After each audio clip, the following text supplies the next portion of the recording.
I never thought my wife's ultimatum would be the key to my freedom.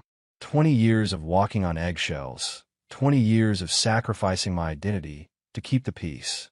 But that night, when she looked me dead in the eyes and said, "Obey me or forget about intimacy," something inside me snapped.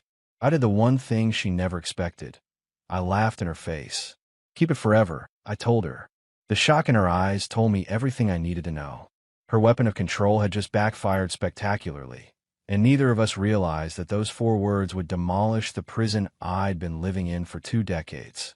The battle that followed would test everything: my resolve, my relationships with my children, and the very foundation of who I thought I was.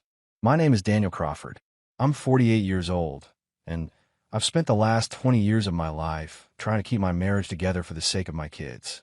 My son Michael is 15, a quiet, thoughtful kid who loves basketball and video games.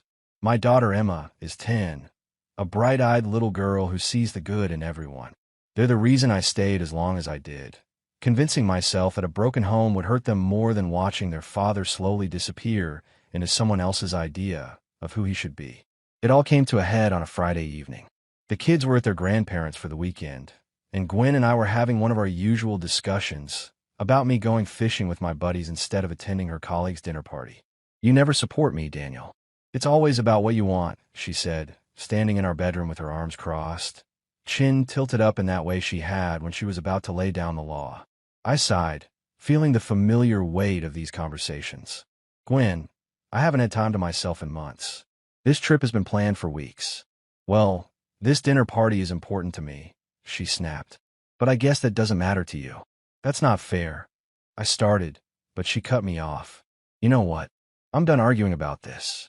Either you cancel that fishing trip and come my dinner party, or you can forget about any intimacy between us. Your choice." I stared at her, processing what she just said.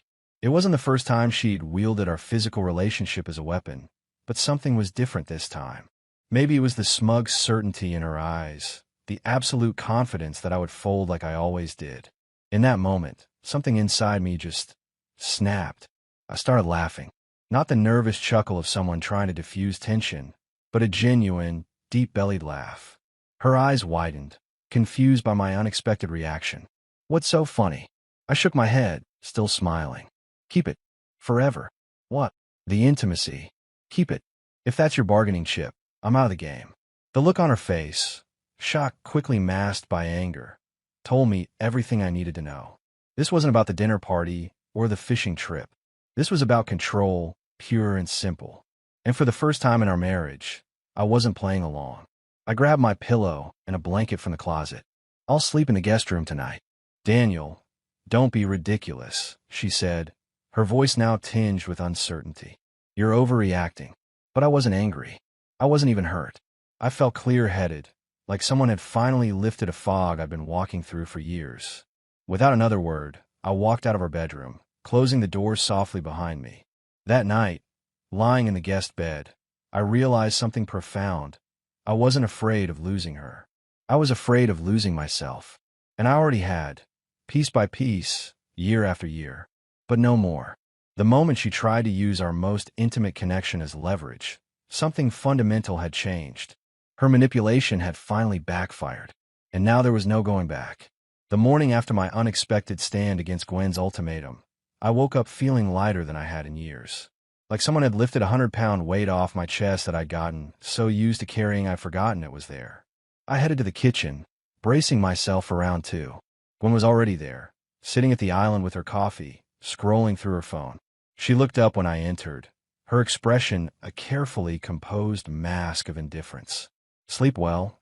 she asked, her tone suggesting she expected me to apologize.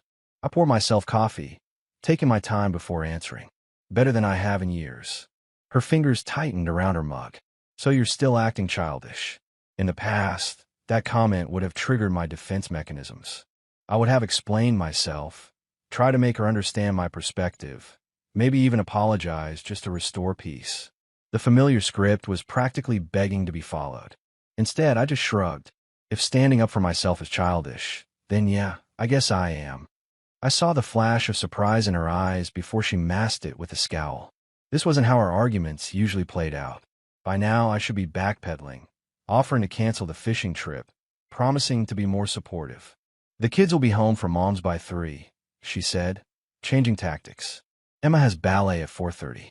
I know, I replied, taking my coffee and heading toward the door. I'm taking her. Where are you going? The question had an edge of panic to it. Out. I didn't slam the door. I didn't storm off. I simply left, got in my car, and drove to the local diner where I used to go before we were married.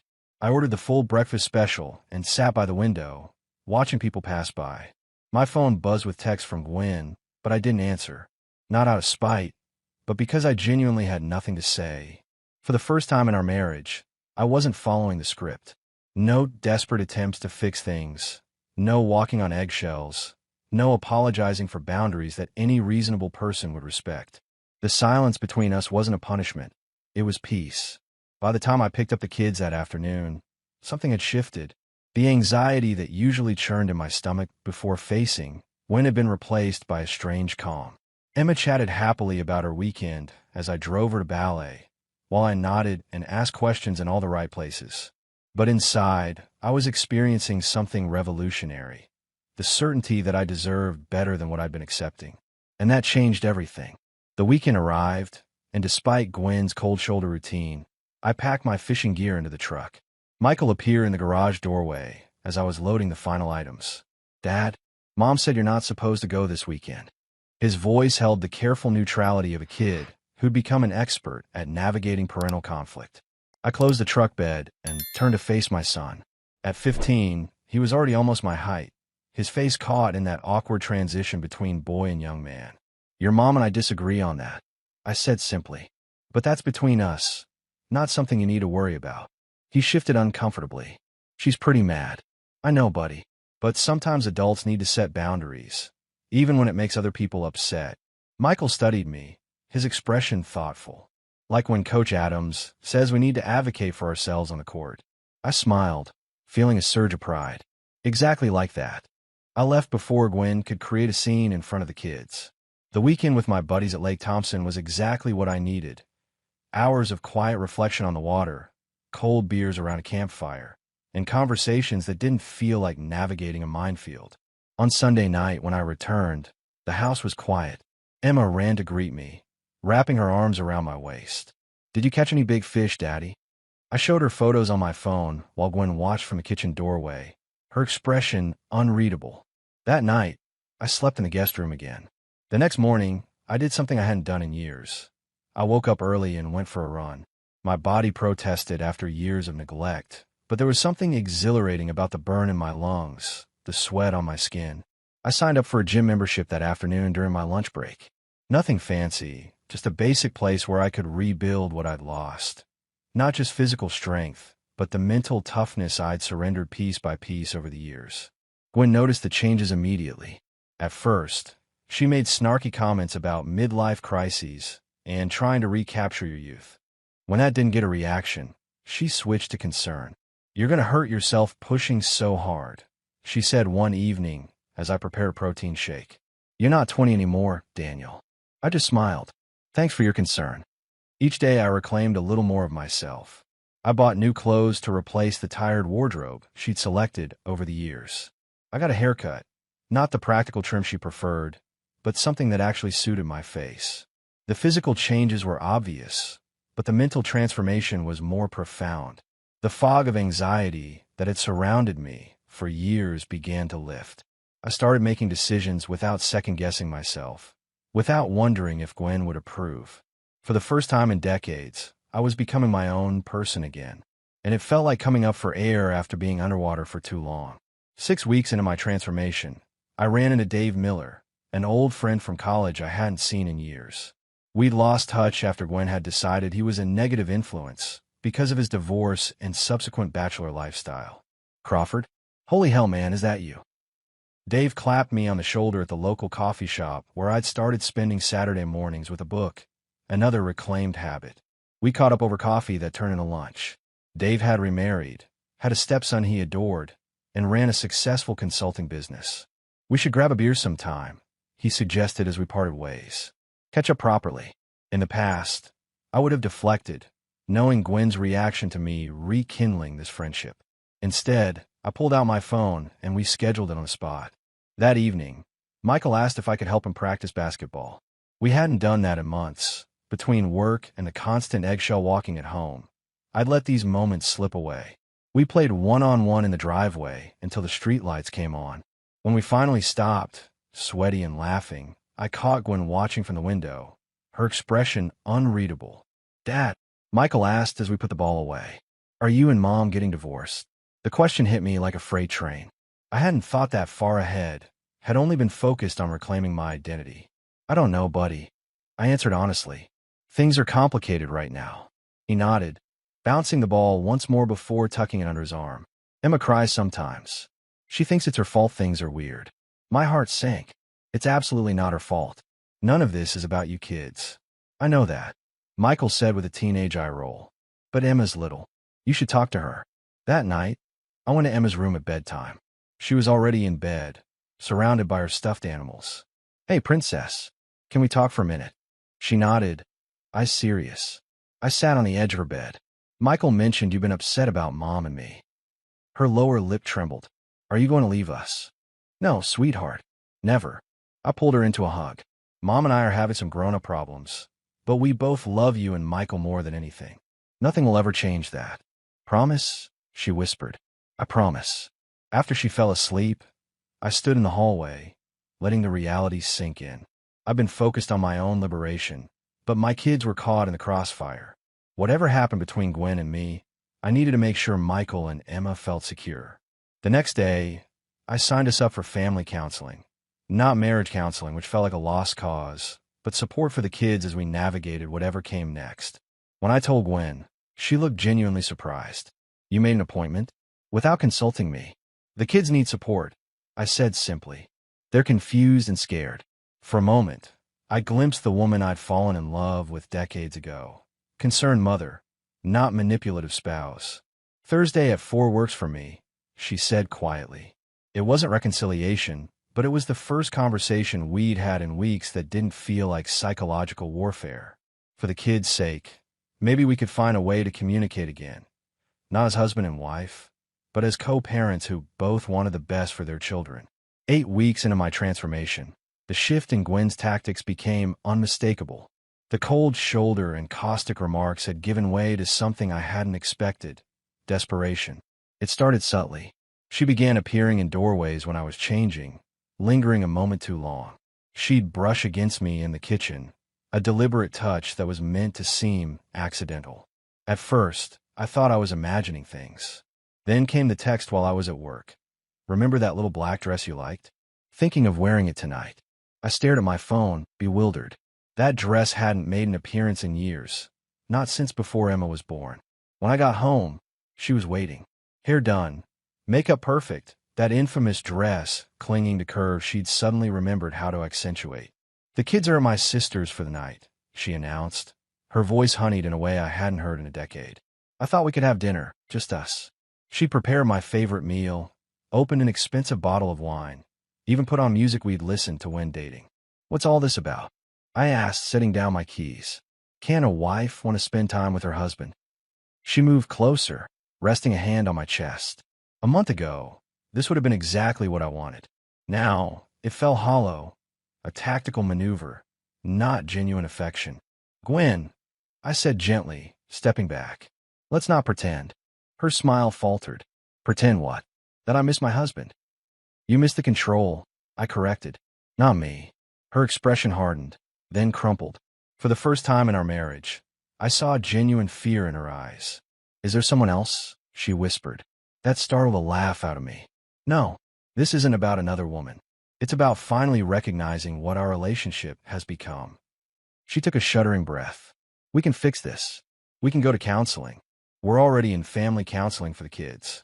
"Marriage counseling," she clarified, a hint of irritation breaking through the vulnerability. "To save us." I studied her, wondering if any part of this was genuine. "Do you actually want that? Or are you just afraid of losing your comfortable arrangement?" Her eyes flashed. "How dare you?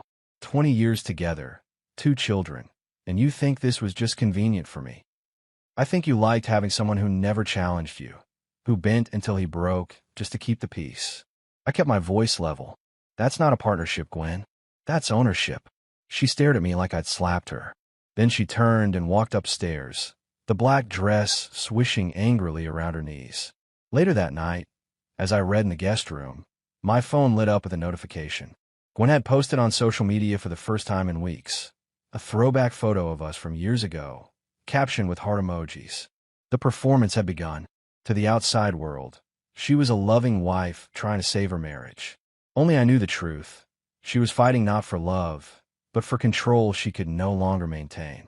And I was completely immune to the manipulation that once would have drawn me back in. Our first family therapy session was eye-opening. Dr. Melissa Reed, a calm woman with kind eyes and a no-nonsense approach, created a safe space for the kids to express their feelings. Michael was stoic but admitted feeling caught in the middle. Emma, despite her young age, articulated her fears with heartbreaking clarity. "I'm afraid everyone will leave and never come back," she whispered, clutching her favorite stuffed rabbit. Dr. Reed helped us establish guidelines for co-parenting through this transition. We agreed to never badmouth each other to the kids, to maintain consistent routines, and to have weekly family meetings where everyone could voice concerns. As we left, Gwen grabbed my arm. "Can we talk privately? Just for a minute." The kids were already heading to the car, so I nodded. "I've been thinking," she said, her voice uncharacteristically hesitant. "Maybe we should try marriage counseling too, for the kids' sake." The old Daniel would have jumped at this opening, desperate to fix things. The new me recognized it for what it was, another attempt to draw me back into orbit. "The kids need us to be good co-parents," I replied. "Not necessarily married." Her fingers tightened on my arm. "So you're just giving up? 20 years means nothing." "I'm not giving up, Gwen. I'm moving forward." That weekend was my turn to have the kids for our new, unofficial arrangement. I took them camping at Lake Thompson, something Gwen had always vetoed as too rustic. We fished, hiked, roasted marshmallows, and talked, really talked, in a way we hadn't in years. On Sunday evening, I returned them to Gwen, who was waiting on the porch with a tight smile. "They need baths before school tomorrow," she said by way of greeting. "Already done," I replied. "And their homework's finished too." Her eyebrows rose slightly. "Oh." As the kids headed inside with their backpacks, Gwen didn't immediately follow. "Daniel," she began, her voice soft. "I miss you." 3 words she'd never said during our marriage, not once. She'd shown anger, disappointment, and occasional approval, but never vulnerability. "You miss what I provided," I corrected gently. "Stability, compliance, someone to make decisions for." "That's not fair," she whispered, but there was no conviction behind it. We both knew the truth. She stepped closer. "We could start over. Go on dates again. Remember what it was like before things got complicated." The desperation in her eyes was something I'd never witnessed. She was using the one tactic she'd never had to employ before, pleading. "You know," I said quietly, "all those years when I begged for your attention, your affection, your respect, this is how I felt. Except you never gave an inch." She flinched as though I'd struck her. "I didn't know you were so unhappy." "You didn't want to know," I replied without malice. "And now I'm not unhappy anymore. That's the difference." I turned to leave, but her voice stopped me. "The kids said you're thinking of moving out." I nodded. "I've been looking at apartments closer to their school. So this is really happening." It wasn't a question. It already happened, Gwen. We just haven't made it official yet. As I drove away, I caught her reflection in my rearview mirror, standing alone on the porch, arms wrapped around herself, looking lost in a way I'd felt for 20 years. The roles had reversed completely, and for the first time, she understood what it meant to be the one without power.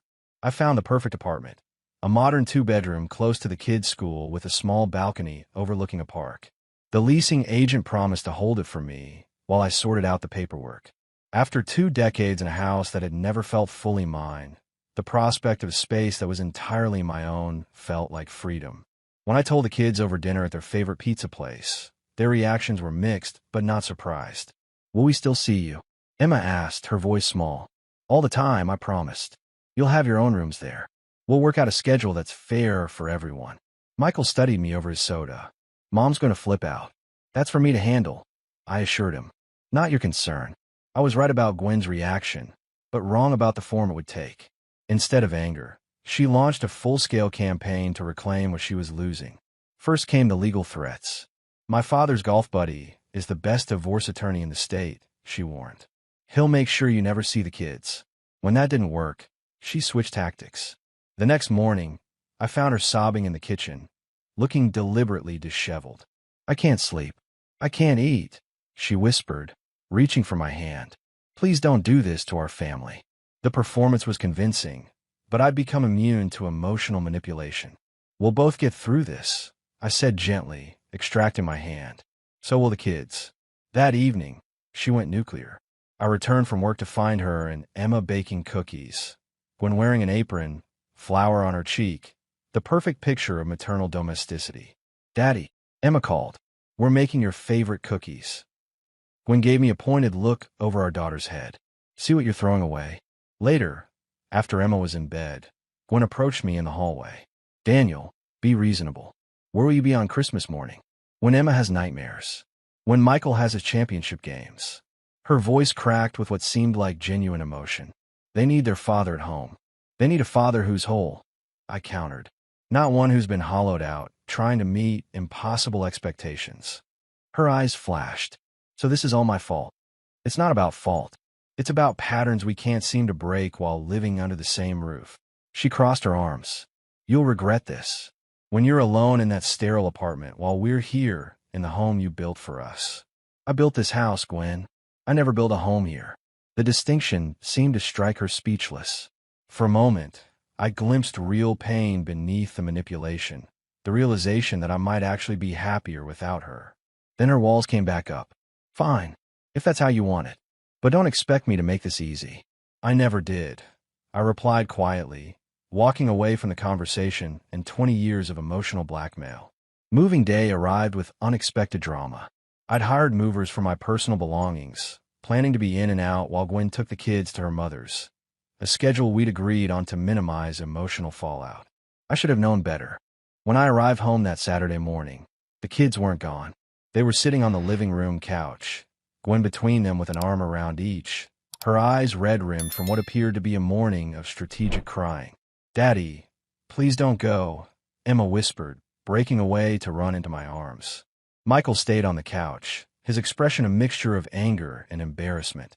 He knew exactly what was happening. I lifted Emma, her small arms tight around my neck. "Remember what we talked about? How you'll have your own special room at my new place. This doesn't change how much I love you." Gwen stood, crossing her arms. "The movers called.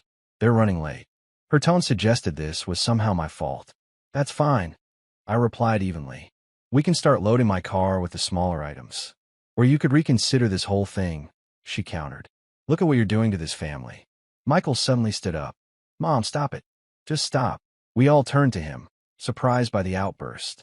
"You've been crying all morning, telling Emma that Dad doesn't love us anymore. It's not true, and it's not fair." His voice cracked, adolescence and emotion battling in his changing pitch. Gwen's face flushed. "Michael, you don't understand adult relationships." "I understand enough," he interrupted. "That explained everything. You're trying to make us choose sides, and it sucks." He grabbed his jacket from the back of the couch. "I'm going to Ryan's house. Call me when the drama is over." The door slammed behind him, leaving a stunned silence. Gwen recovered first, her expression shifting from shock to anger. "See what you've done? Turned my own son against me." "I've never said a negative word about you to the kids," I replied quietly, setting Emma down. "Can you say the same?" She had no answer for that. The movers arrived an hour later. While they loaded my belongings, I sat with Emma in her room, looking through the photo album I'd made her, pictures of us together, our phone numbers, the calendar showing when she'd be staying at my new place. "Will you and Mommy ever love each other again?" she asked, her small fingers tracing a photo of our family from happier times. "Your mom and I will always love you and Michael," I answered carefully. "And we'll always respect each other as your parents. But sometimes adults can't live together anymore, even when they try really hard." She nodded solemnly. "Michael says you'll be happier now." Out of the mouths of babes. "I think we'll all be happier eventually. Change is just hard at first." When the movers had finished, I found Gwen in the kitchen, gripping the counter like she might collapse without its support. "I'll pick the kids up Friday after school," I said, setting my house key on the island between us. She looked at the key, then at me. This isn't over, Daniel. It is for me, I replied, not unkindly. I hope someday it can be for you too. As I pulled out of the driveway, Emma waved from the window. Behind her stood Gwen, her expression unreadable, but her posture that of someone witnessing the end of an era they never thought would conclude. In a way, she was right. This wasn't over. The battle for control had merely entered a new phase. 3 months after moving out, my new life had taken shape. The apartment felt like home, a place where Michael and Emma could relax without walking on eggshells. Our weekend routines evolved naturally. Farmers market on Saturdays, hiking or movies on Sundays, homework at the kitchen island while I cooked dinner. I'd filed for divorce, proposing joint custody and a fair division of assets. Gwen's response was swift and vicious. She demanded full custody, the house, and maximum alimony. She's bluffing, my attorney assured me. Standard opening position. She'll negotiate when she realizes the judge won't side with her. But Gwen wasn't interested in negotiation. She was waging war, not for the kids or the money, but for control she could no longer exert. The first mediation session devolved quickly. Daniel abandoned his family, she told the mediator, tears perfectly timed. He's having a midlife crisis, completely neglecting his children's emotional needs. That's not true, and you know it. I replied evenly. I see the kids 3 days a week, attend every school event, and take them to all their activities during my time. Because you're trying to look good for the court, she snapped, mask slipping momentarily. The mediator, a seasoned professional, wasn't easily manipulated. Mrs. Crawford, I understand this is difficult, but characterizing your husband's behavior this way isn't productive. Gwen's strategy shifted after mediation failed. She began scheduling emergency appointments for the kids during my parenting time, then claimed I was uninvolved when I couldn't attend. She sent barrage of texts demanding immediate responses, then documented my unresponsiveness when I didn't reply within minutes. The breaking point came when Michael called me late one night. Dad, can you come get me? His voice sounded strange. What's wrong, buddy? Mom's been crying for hours, saying you're trying to take us away from her. Emma's really scared. I tried to explain what you told us, but Mom just gets more upset. I drove over immediately, finding Emma huddled on the stairs in pajamas, Michael sitting beside her with his arm around her shoulders. Gwen was in the living room, phone in hand, clearly having just ended a call. Perfect timing, she said coldly. I was just speaking with my attorney about your emotional abuse. The only one being emotionally abused here is Emma, I said quietly. And Michael, forced to be the adult while you fall apart. How dare you? Kids, go pack overnight bags, I interrupted. You're coming to my place tonight. Gwen stepped forward. You can't just take them. It's not your time. Michael stood, tall and suddenly older than his 15 years. We want to go with Dad. In that moment, something changed in Gwen's eyes. The realization that her manipulation had backfired completely. She'd pushed so hard that she'd lost not just her control over me, but potentially over the children too. Fine, she whispered. Go. It was the first battle she'd surrendered, and it marked the beginning of the end. 1 year after that fateful night when Gwen's ultimatum backfired, I stood in the courtroom as the judge finalized our divorce. The custody battle had ended with a whimper, not a bang. After the incident with the children, Gwen's attorney had quietly suggested she accept joint custody before the judge made a less favorable ruling. All parties are in agreement regarding the terms of divorce and custody arrangement, the judge confirmed, scanning the documents. I hereby grant the dissolution of marriage between Daniel and Gwendolyn Crawford. The gavel's sharp crack marked the official end of 20 years together. I felt no sadness, only a profound sense of release. Gwen avoided my eyes as we left the courtroom.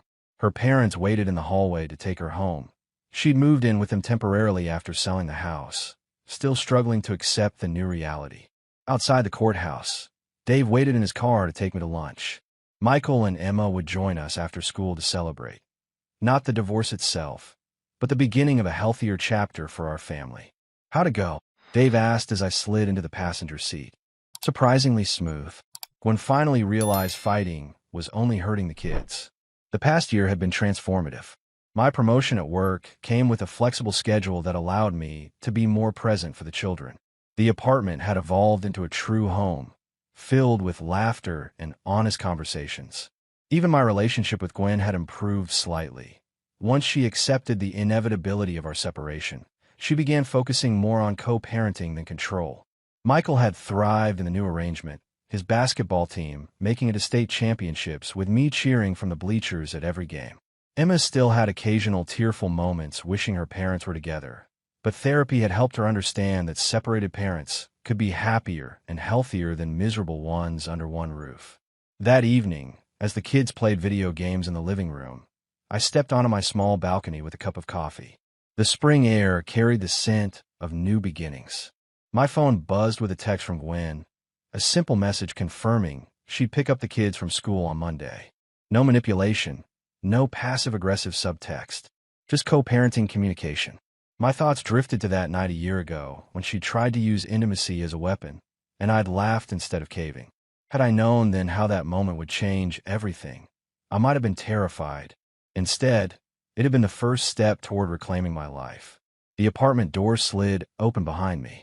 Emma stepped out, wrapping her arms around my waist. "You okay, Daddy?" I smiled down at her. "I'm better than okay, Princess. Michael says we're celebrating today." "That's right. We're celebrating new beginnings." She seemed to consider this. "Mom said sometimes endings can be good things. Is that true?" I nodded, surprised and touched by Gwen's insight. "Some endings make room for better things to start." Emma leaned her head against me. "I think I understand now."